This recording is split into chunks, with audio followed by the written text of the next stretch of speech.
Tonight on Inside Story, fatal obsession. This is, without doubt, one of the most bizarre homicides that I have worked on. The girl next door. Her jealous neighbour. Crazy obsession. The bizarre teenage fantasy. Unheard of. That turned deadly. I've just been murdered. And a dark secret. He knows what he did that night. He'd do anything to protect. And he knows where she is. Even murder. I lost my temper and I just went straight for the throat. He's not insane, he's very cunning. He's evil.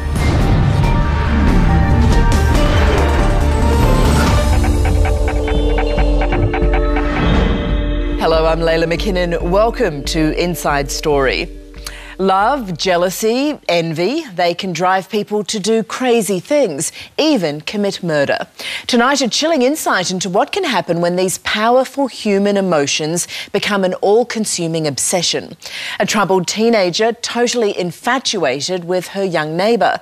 A naive woman hopelessly in love with a cruel and controlling married man. Both had lost all sense of reason. And as Brett McLeod discovered, their obsession would have deadly consequences. Yes, Layla, we've got the stories of two very different young women. One whose fixation would lead to her becoming a murderer. The other one whose fixation would lead to her becoming a victim. Yes, Brett, for both it would become a fatal obsession. He was the arrogant, controlling lover. He's evil. I wish I had it let go, but I didn't. Yeah. He's not insane, he's very cunning, but evil. She was the shy, disturbed neighbour. There was trouble. Both had a deadly obsession. They know fully well what they're doing, that they shouldn't be doing it, but they still do it for whatever reason. So they're not mad, they're just bad. In the leafy suburbs of Melbourne, Caroline Reid Robertson was consumed by a crazy obsession with her neighbour, pretty, popular dance student Rachel Barber. Hello, Rachel. But she didn't want to be like Rachel Barber, she wanted to become Rachel Barber. Rachel wasn't perfect, you know, but Caroline thought she was. And she wanted to become Rachel and and become part of Rachel and take her place in our family. As we'll see tonight, Caroline Reid Robertson's crazy obsession would lead inexorably to murder. Because in order to become Rachel Barber, she first had to kill her. This is, without doubt, one of the most bizarre homicides that I'm aware of or have worked on. It is skin-crawling, chillingly cold, calculated murder. For 5 years, Caroline Reid Robertson waited and secretly plotted. Then one day, Rachel Barber simply didn't come home. I was panicking. And you think, why panic? She's 15, but I felt really uneasy. I felt really, really uneasy. In Sydney, a torrid, ill-fated affair that ends in tragedy and an enduring mystery. This is a lurid story of adultery, arson and finally, murder. I was numb. I just was... At first, I didn't want to hear what they were saying.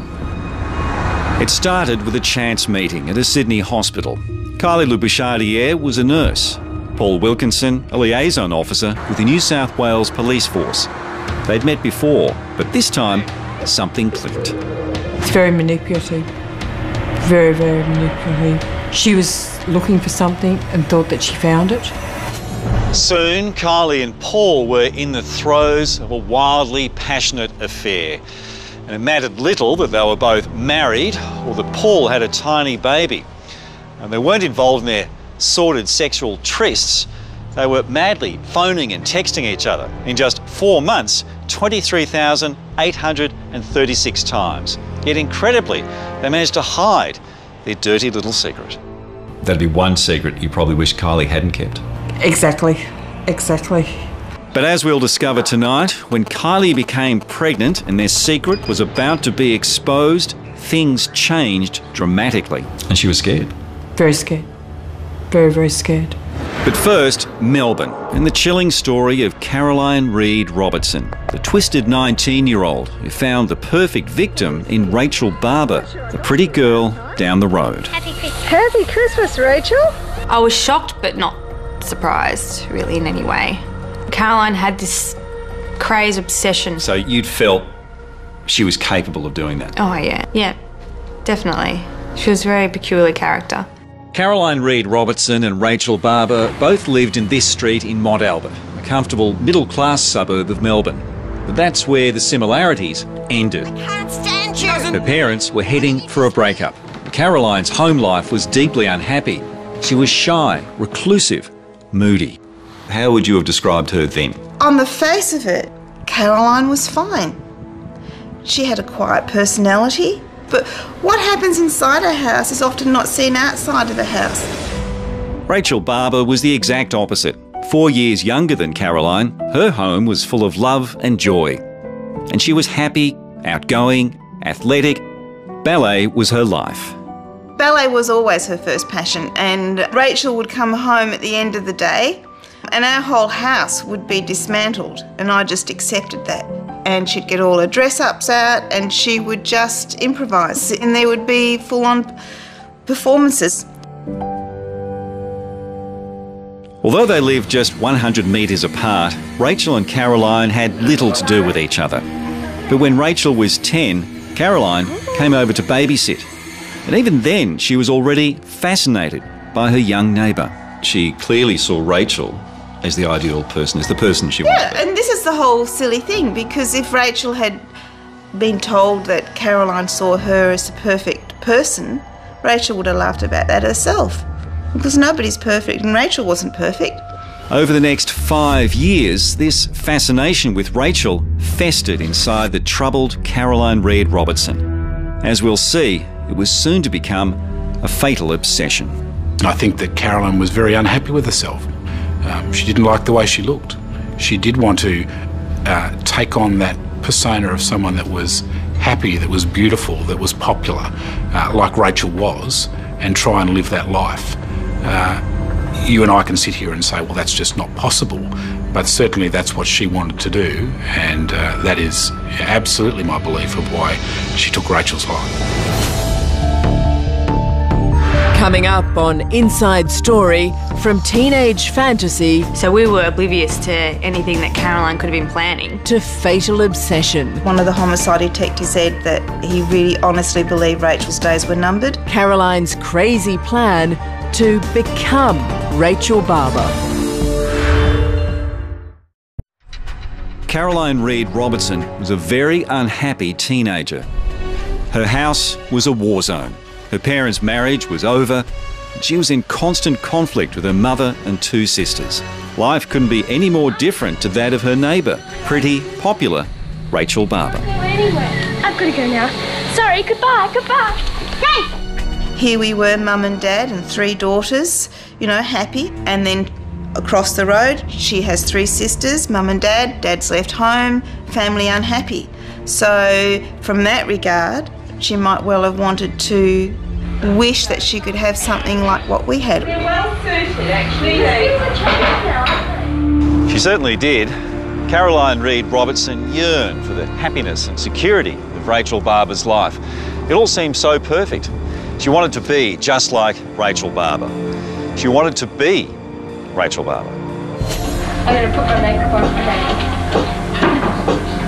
Some people might change their behaviour, their appearance, their job, their lifestyles, so they can be like their role model. But to actually want to kill the role model and replace them, I mean, that's going really a long way.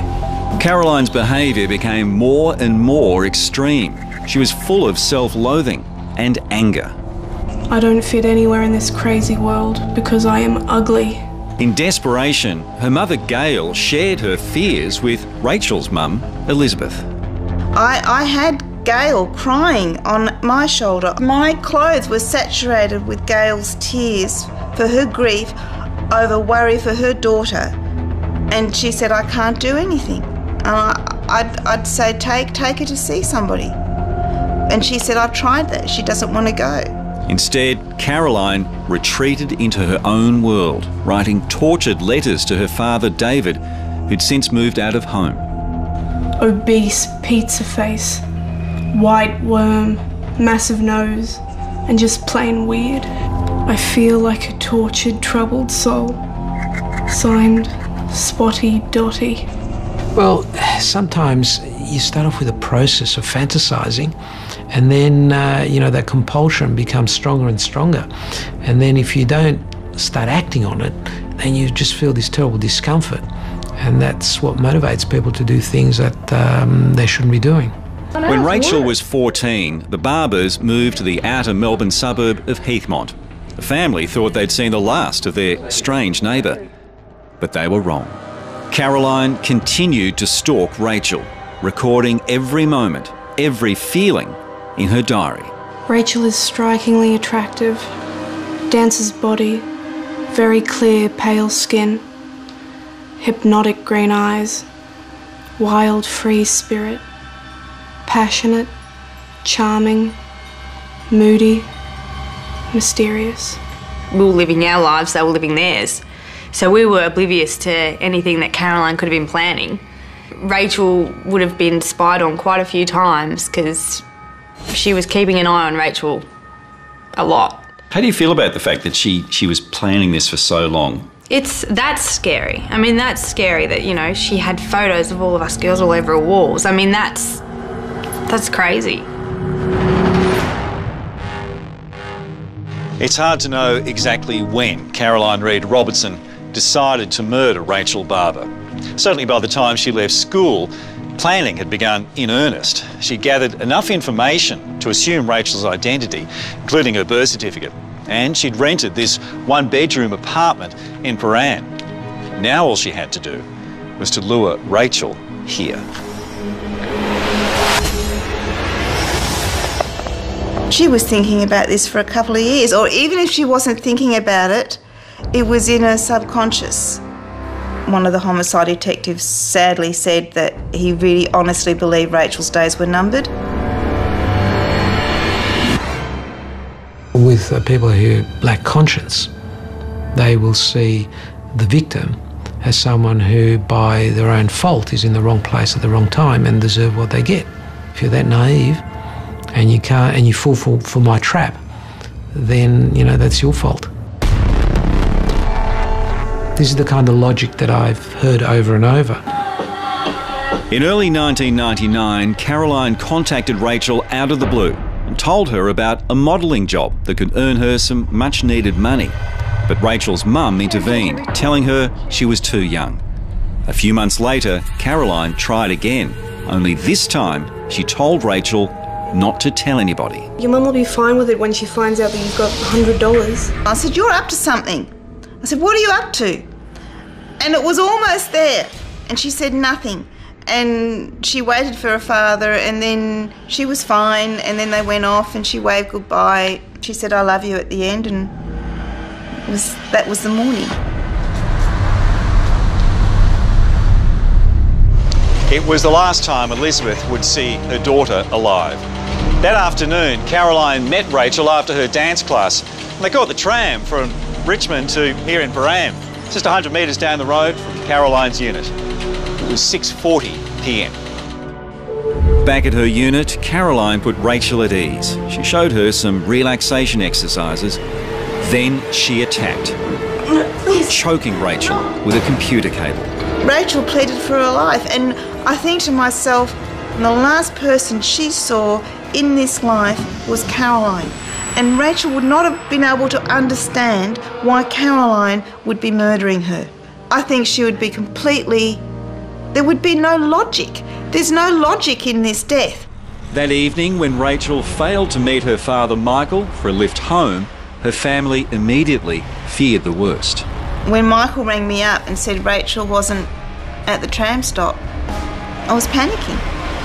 And you think, why? Why panic? She's 15, but we knew something was wrong because she wasn't home. When did you start to feel something was wrong? I knew instantly. I knew, because I just had that gut feeling because it wasn't Rachel. Rachel wasn't someone to just disappear. There's no way that she'd want to run away or anything like that. It just wasn't her. So my instinct was she was dead that night. Coming up, Caroline's chilling confession I asked her where Rachel was, and she responded to me that Rachel was dead. But was she mad or was she evil? Rachel Barber is missing, and with each passing minute, her family's fears for her safety grow.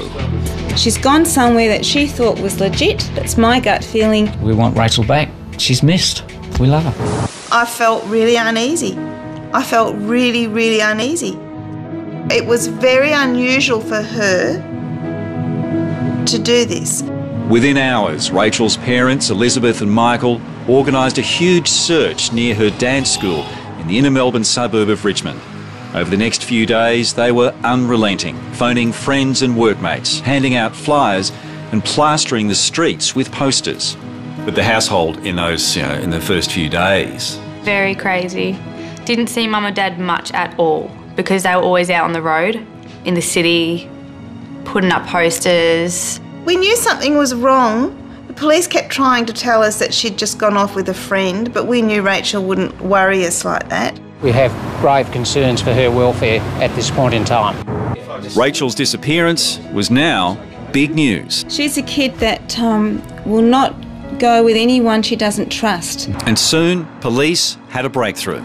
A witness had seen her and another girl getting off the tram in Prahran. How important was that piece of information? Really critical information. And the girl who had this sighting was someone that knew Rachel, that had been to the same school as Rachel. With a reliable sighting, police now set about finding a link with Prahran, and they soon discovered it. The night before she disappeared, Rachel took 2 calls from a Prahran phone number. It was Caroline Reid Robertson's number. Anyone, okay? At that point, very cruelly so, Michael actually believed that she was alive. And he thought for whatever reason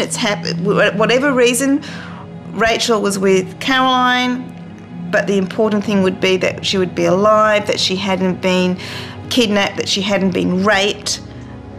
All the dreadful things that you could possibly ever imagine happened to your daughter, we had visualised. When police visited Caroline's unit, there was no answer. Inside, they found her semi-conscious on the floor. Somehow, their arrival had triggered an epileptic fit. But there was no sign of Rachel. Caroline, can you hear me? Caroline Reid Robertson was brought here to the Alfred Hospital. A few hours later, police were able to speak to her. What she told them in an unemotional, almost matter-of-fact way, shocked them to the core. I asked her where Rachel was, and she responded to me that Rachel was dead. And that surprised me. And I said, are you sure she's dead? And she said, yes, I've buried her. And I said, listen, are you sure? Are you sure that she's dead? Is there no way we can help her? And she told me that she'd buried Rachel on a family country property near where she'd buried other pets. So she confessed straight away? Yes. Police soon found Rachel's clothing at Caroline's unit. Photos of her adorned the walls, and there were signs that her body may have been kept there for several days.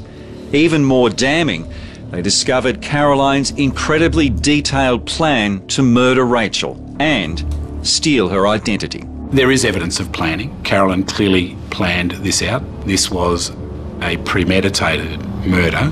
This wasn't a crime of passion, this wasn't spur of the moment. Well, it's not spur of the moment, and it's certainly not passion. The next morning, detectives searched Caroline's family farm at Kilmore, 70 kilometres northeast of Melbourne. Here they discovered Rachel's badly decomposed remains in a shallow grave, just where Caroline told them she'd be. You've gone from missing person to murder. Yes, absolutely. Neil sat in front of us and he said there's no other way of saying this. Rachel's been murdered. Rachel's been murdered? We're all very calm. And I kept thinking, why couldn't Rachel have done something? Why couldn't she have thrown a chair through a window? Couldn't she have done something? Do you remember the night when it was confirmed that Rachel was dead? Absolutely. I can't forget that night at all. I did ask them who did it, and they told me it was Caroline. I was shocked but not surprised, really, in any way. From here on, police struggled to get any more information out of Caroline. She was vague, unresponsive, evasive. Caroline's very cold, very matter of fact, but just very cold. There's no emotion there whatsoever. Calculating? Absolutely. Calculating. It's unbelievable that she would not recall what had occurred or know that she was involved in the murder of Rachel. Despite Caroline's almost total lack of recall, the case against her was overwhelming. There was her meticulous murder plan, her obsessive diary entries about Rachel, the fact that Rachel was strangled with a computer cord from Caroline's work. What's more, Rachel's remains were buried on Caroline's family farm. And then, of course, there was her confession. She's dead. On March 13, 1999, Caroline Reid Robertson was charged with Rachel Barber's murder. Unheard of for someone a teenager to kill a younger person to steal their identity. It's basically unheard of. I've never come across another one of those. I'm not saying that they don't exist, but they are so rare out there. Very strange. Caroline Reid Robertson's court appearance was a deeply emotional experience for Rachel's family. I have seen a photo of that noose. I know it could have been let go right at the very end when she said Rachel was pleading, please, please don't. Bizarrely, after confessing to police, Caroline decided to fight the murder charge. But then, at the 11th hour, she pleaded guilty, denying Rachel's loved ones a trial and the answers they so desperately wanted. And I wanted her to get up close to me because I know I've got my daughter's eyes. And she would have seen Rachel's eyes in me and maybe she would have remembered what she did. Caroline Reid Robertson was sentenced to 20 years jail with a 14.5-year minimum. In his sentencing, Justice Frank Vincent said this was a difficult task because everyone had lost. But ultimately, no one had lost as much as Rachel Barber, from whom he said Caroline Reid Robertson took everything. What was that like? I saw her hands. All I could do was look at her hands. Why? Because those hands murdered Rachel. And that's all I could think about were the hands. Hello, Rachel. Doesn't she look elegant? It's now 15 years since Rachel Barber was murdered. The terrible thoughts of her final moments never really fade. But there are so many more happy memories, and that's what her mum tries to remember. When Rachel was murdered, her life couldn't have been better. And she was at a point where she totally believed in herself, that she was doing her dancing and everything was going to be right for her. I've got to go now. Sorry, goodbye, goodbye. Still to come on Inside Story, lured to her death by the man she loved. Can you think of anywhere she might have gone? I don't know. But what was the secret that sealed her fate? Kylie's behaviour changed dramatically.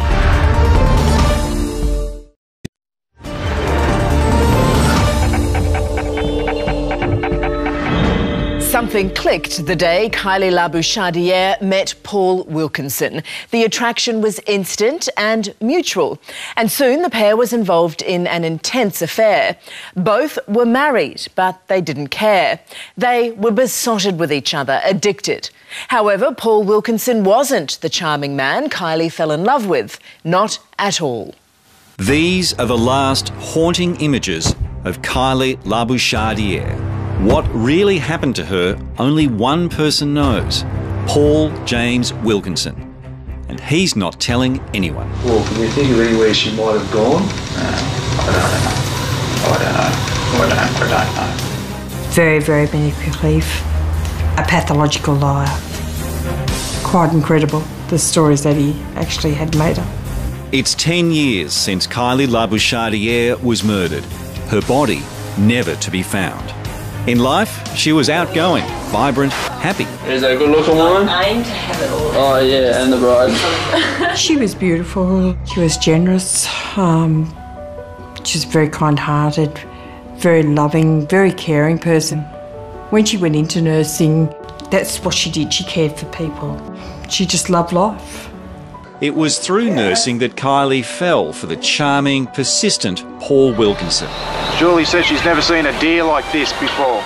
Paul was a patient at Sutherland Hospital, where Kylie worked. They'd met before, but this time something clicked and they started an intense affair. It mattered little that both were newly married. Well, the Paul's wife, Julie, had a baby on the way. At the time, did you think there was something else going on? Not really, because I was so consumed with, one, the pregnancy not going the way I thought it would, and then trying to work out being a first-time mother. What about him? Was he at home all the time, or was he going out? He was going out a lot. He would tell me he was going fishing and things like that. Who knows? In retrospect, I don't know. When they weren't engaged in steamy sexual trysts, Kylie and Paul were endlessly texting and phoning each other. In 4 months, they made contact a staggering 23,836 times. That's more than once every 10 minutes, every hour of every day. The texts, the sheer volume of texts between Wilkinson and Kylie was pretty extraordinary, wasn't it? That's incredible. Yeah, I'm not much of a texter myself, but yeah, they were almost 24 hours a day, 7 days a week. Despite the incessant phone calls and texts, Kylie's husband Sean was also oblivious to the affair. Like Paul and Julie Wilkinson, they'd only been married for a year, but already the relationship was all but over. Kylie's behaviour changed dramatically, absolutely dramatically.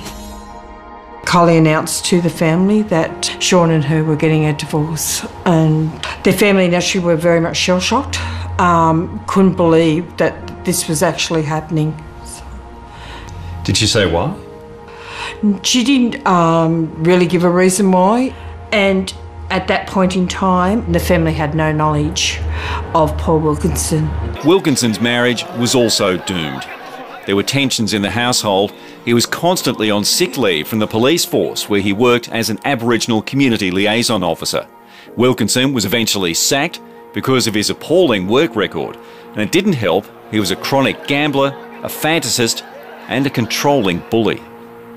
Can you give an example what sort of things he'd do? I wouldn't be allowed to wear anything low-cut. Could have no male friends, only had a couple of female friends that he approved of. So yeah, it was very isolating. Did he ever get aggressive? Yeah. Physically violent? Physically violent, threatening. He'd threaten to kill me, he'd threaten to strangle me, yeah. Over what sort? And I think it did get worse, probably in that time period after our son was born. And it was when their son was born that things really got weird in the Wilkinson household. To continue his affair, Paul Wilkinson needed an empty nest. And so he concocted an extraordinary story to convince his wife to move out, saying that his police work had put them in danger. Paul then said we got death threats. It was apparently to do with a case, and he said it'd be safer if I stayed at Mum and Dad's. So my son and I went straight from the hospital to my parents' house. Didn't even get to go home? Nope. No. Did you have suspicions then? No. No. Did you see the death threats? Yep. What did they say? There was one that I remember vividly. It was my son's teddy bear stuck to the wall with a knife through it with a handwritten note, "Bye-bye, baby." By early 2004, something had to give. Paul Wilkinson was busy juggling a wife, a new baby, and a secret lover. Then, in April, came the bombshell. Kylie was pregnant. Did she like to confide in you? Did you feel you were a trusted friend as well as a mum? No, Kylie didn't confide in anybody. She was her own person. She was very, very secretive. Looking back, that'd be one secret you probably wish Kylie hadn't kept. Exactly. But Kylie did tell one person, Paul Wilkinson. That's wonderful. Little could she know that this joyous announcement would seal her fate. You didn't know she was pregnant? We didn't know what was going on. We hadn't met this person. We didn't know the control that he had over Kylie at that point of time. Yeah, no idea. While Kylie was looking forward to a new life with Paul Wilkinson, he had other ideas. Nevertheless, he agreed to leave his wife and move with Kylie to Dubbo in central New South Wales. Well, at least that's what he told her. Do you think he ever actually planned to start a new life with Kylie? I don't think so, no. He was just stringing her along? It looks that way. We didn't have any evidence to support that. 2 days before her murder, Kylie excitedly made arrangements for removalists to transport her furniture to Dubbo. Then she sent this text to Paul Wilkinson. Today, and then Wednesday, and then it's Dubbo. You and I are together forever. Did she tell you she was planning on going to Dubbo? No. No. She really just up and left? Yes. We had no idea that that's what she was planning to do. Instead, the secretive Kylie told her family she was going to the country to spend a few days with friends. On the 28th of April 2004, Kylie set off to meet Paul Wilkinson for the drive to Dubbo. With her, she had $25,000 in cash, but she still stopped off here at the local ATM to withdraw even more money. It is the very last image of Kylie Labouchardiere. When Kylie arrived here at Sydney's Central Railway Station, this is something she'd been planning for months. She'd been excitedly texting and phoning Paul all the way here.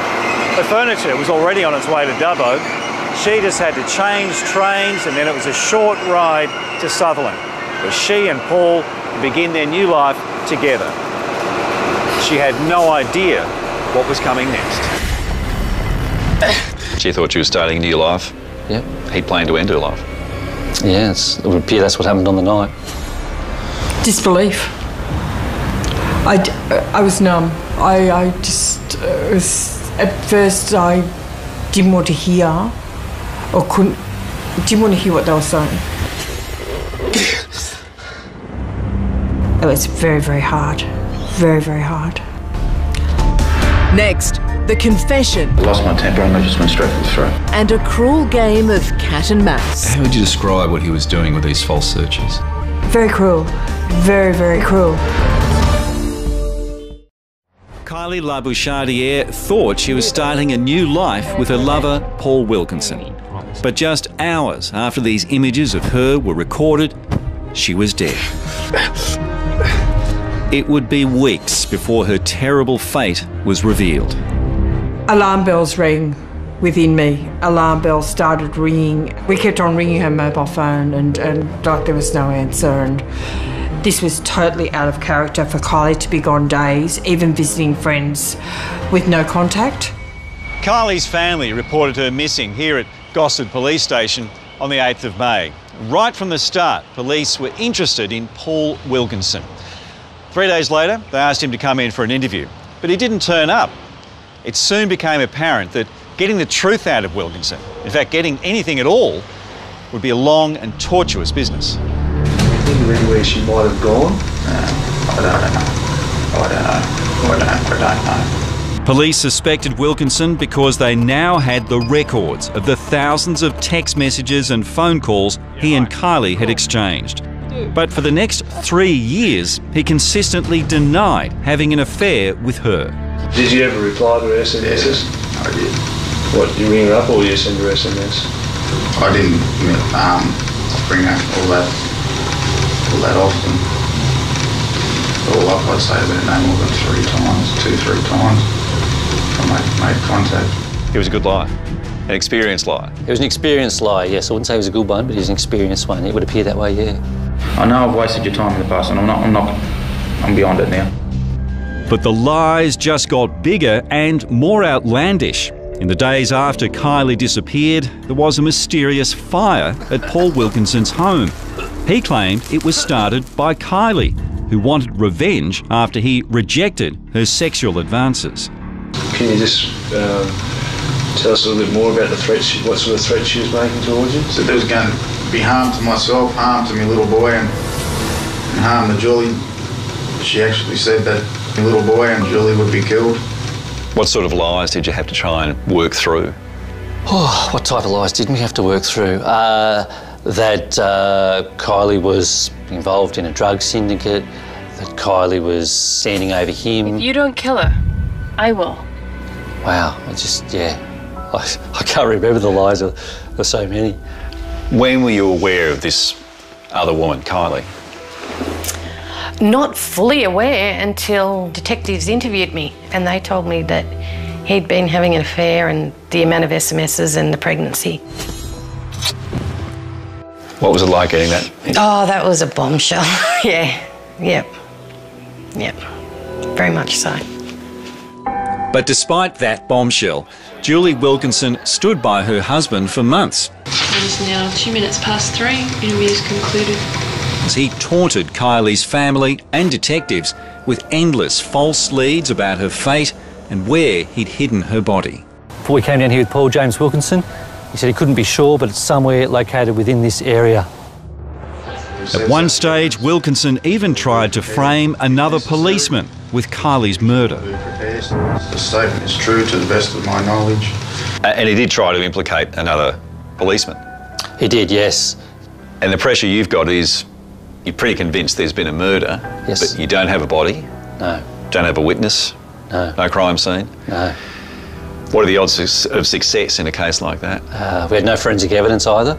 But their luck was about to change.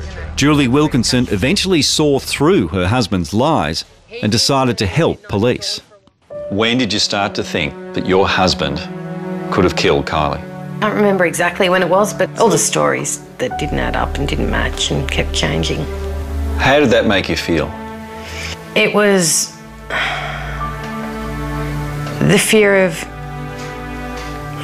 my son's father's done this. That's hard. Now I'm gonna cry. We can stop for a sec. This is really... Normally it doesn't get to me. This is the moment for you where you had to make a decision for you and your son. Mm. And you wanted to do something where you could both be safe. Yep. And soon there was another dramatic breakthrough. Paul Wilkinson sent Julie this incriminating text. Everyone has a reason for hiding a crime. Call me nasty. Call me cruel. Her family can live their lives in misery for all I care. Fuck them. Weapon they can have. Her, no. How crucial was that text? It indicated that he knew the weapon, where it was and what was used, and where the body was. But that wasn't enough on its own? No, far from it. But what did finally crack the case was not one of Paul's texts, rather the text Kylie had so excitedly sent to him just before she disappeared. Today, and then Wednesday, and then it's Dubbo. You and I are together forever. For the purposes of the interview, Paul, could you please state your full name and spell your surname? There was now no way of denying the affair. Wilkinson was charged with Kylie Labouchardier's murder. I lost my temper and I just went straight for the throat. He finally confessed, but even then he claimed he only killed her because she was threatening his family. So you've lost your temper, you've grabbed her around the throat. And before I knew it, she was limp. I know it sounds like a silly question, but what was Kylie doing at the time? Was she obviously trying to scream or trying to free herself? There was a bit of a struggle. You've dug the hole, you've then put Kylie in the hole. Yes. And then you put the dirt back on top. Yes. Yeah. And what did you do with the shovel? I took it and I threw it in the river. But true to form, Wilkinson's cruel games continued as police tried unsuccessfully to find Kylie's body. We're currently on Cruel Road at Mooney Mooney, directly beneath the Mooney Mooney Bridge. This is Mooney Mooney. It's north of Sydney, and it's here that Paul Wilkinson led police on a wild goose chase. He claimed that this is where Kylie Labouchardier's body was buried.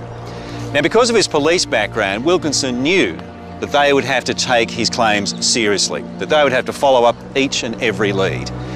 But Wilkinson was playing a cruel game, one that raised and then dashed the hopes of Kylie's family.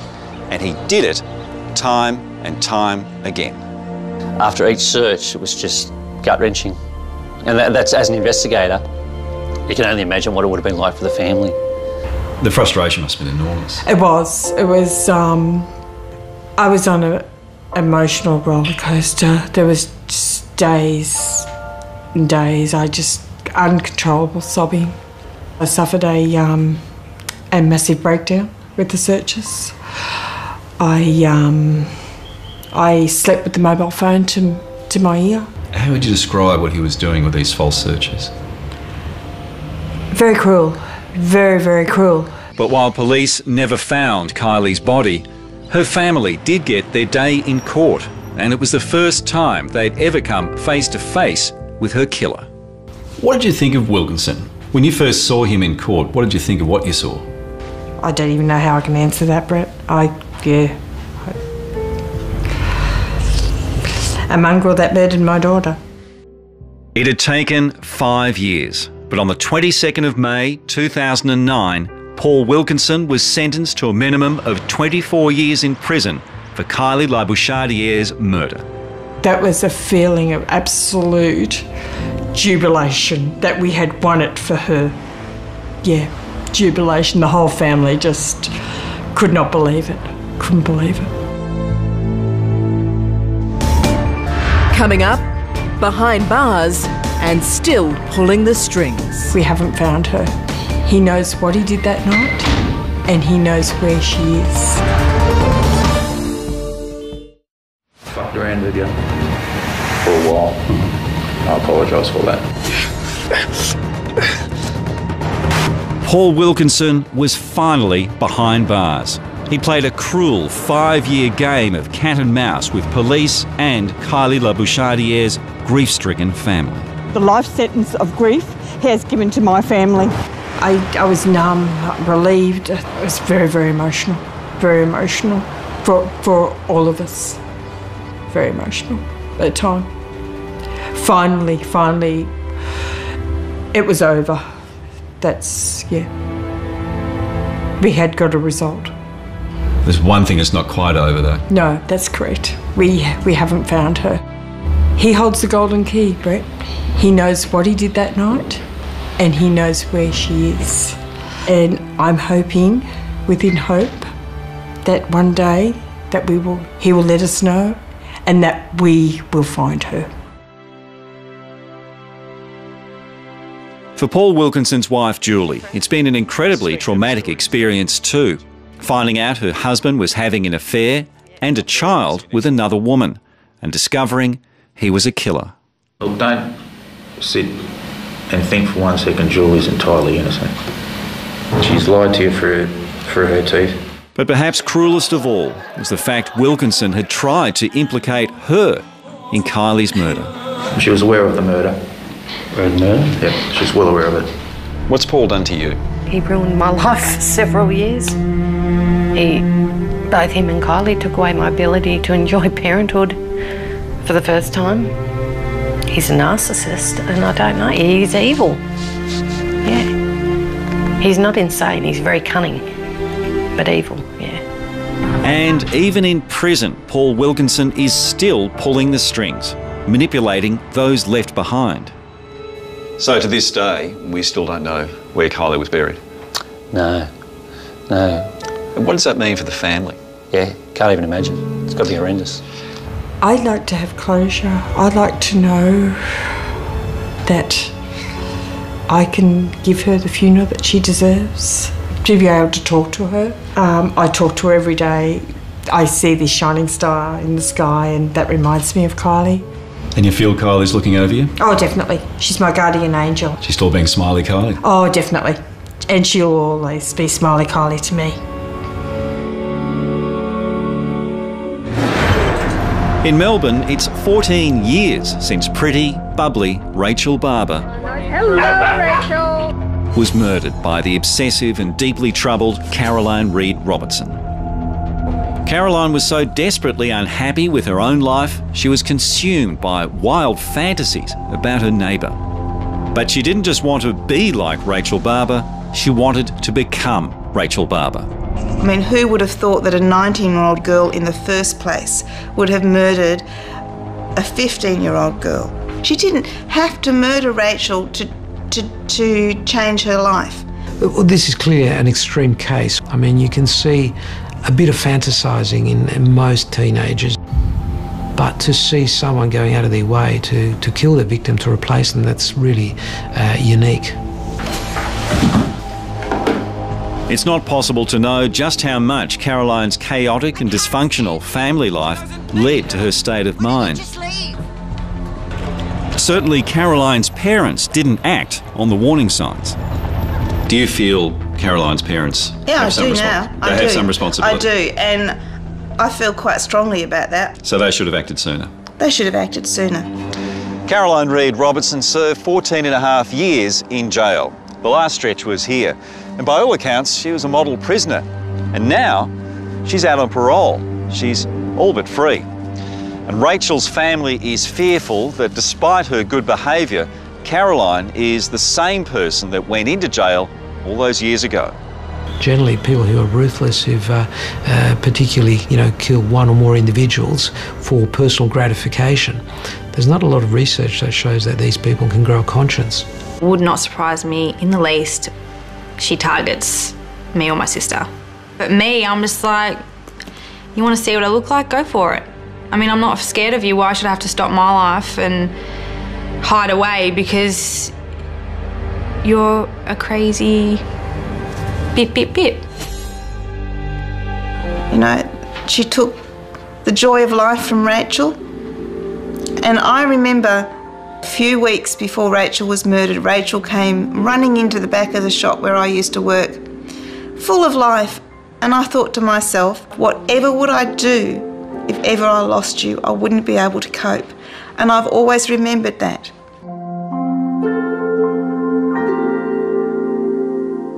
Before we go, let's take a look at what's coming up next week. A remote cliff top. A fatal fall. Des Campbell's wife is dead. He claimed it was a tragic accident. I didn't do anything. But this was cold-blooded murder. I had no doubt in my mind whatsoever that he'd pushed her off the cliff. The conniving gold digger, very selfish, cold, nasty person, who only married this vulnerable widow for one thing: money. He just got cocky. That's next week on Inside Story. I'm Layla McKinnon. I hope you can join us then.